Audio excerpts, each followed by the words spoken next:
Okay, we've got a 2004 Dodge Ram 3500. It's got the 5.9 liter diesel with a 5-speed or manual transmission, the NV4500. Got this one all tore down, and just going to kind of show what I found on this thing and point out a couple of upgrades and some common issues. First of all, customer was complaining that this thing was grinding in the third gear. If you kind of play with it a little bit, where you can just kind of slowly try to get it into the gear, it would go in, but most of the time it would grind in. So this is third gear here, and this is the synchro right here that rotates into the gear to make the gear stop. Now inside this synchro has, well, this particular ones have clutch material on them, similar to an automatic transmission, or same material like in a brake lining or whatever.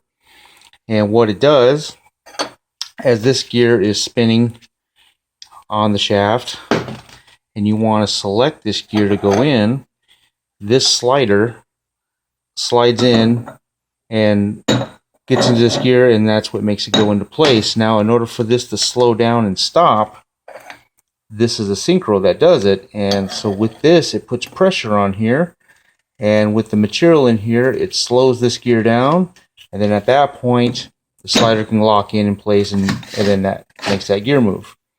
Now with synchros, if you're having an issue with one of them grinding or whatever, normally what we'll do when we have them on the bench here, we'll look at this one, and you can see that the synchro, which is the outside teeth, are right next to the gear teeth, and there's no gap there. Let's take a look at fourth gear. Fourth gear hub and synchro, you can see that there's a gap. This is pushed all the way down.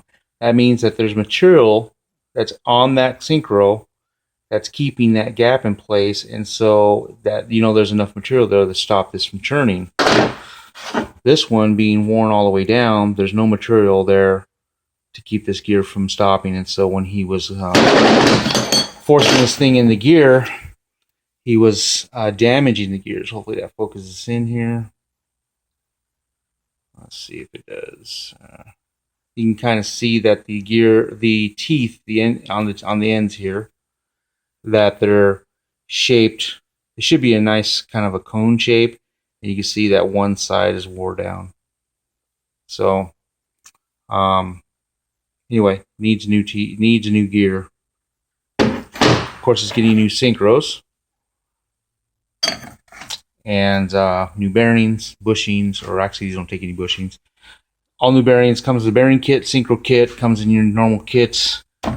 So that's what was caused the issue here. Went and checked all these other ones. This one is actually in pretty good shape. You just get a feeler gauge in between here to see where your gap is supposed to be. There's minimum and a maximum tolerance in between the two.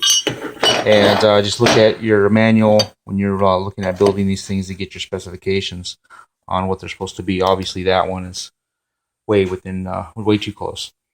And so we're going to continue on to the most common issue with this particular unit is the fifth gear, where it likes to pop out and slide out, and all of a sudden you don't have fifth gear. Normally the issue is this lock nut here. Now this one has actually been updated. The guys did say that the transmission was built a few years ago. Surprisingly, that this is all worn out, but I don't know why. But anyway, they did replace this lock nut. The factory one does not have the threaded holes here for the little Allen screws that go in there that locks this in place.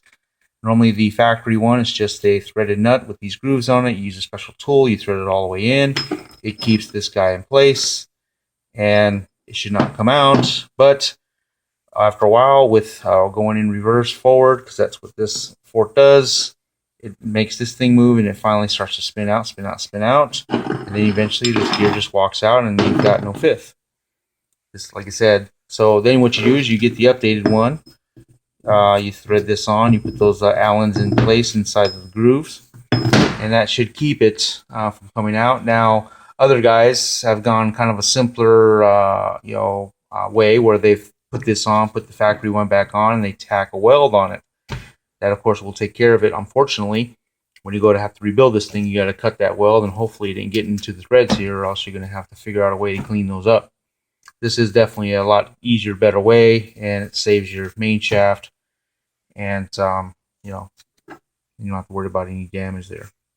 So that's a definite. That's one of the major causes of problem with this transmission. Yeah, but any transmission, when you're talking about grinding gears or anything like that, usually you got an issue with synchros. A lot of transmissions going in the second will be a problem. This one's in third. Grinding in the first. If they're all grinding, then you got a problem with the clutch usually, where it's not the clutch isn't releasing and allowing this shaft to stop moving so that you can put it in gear. If it's still moving, the clutch is still moving it because it's not releasing from the flywheel.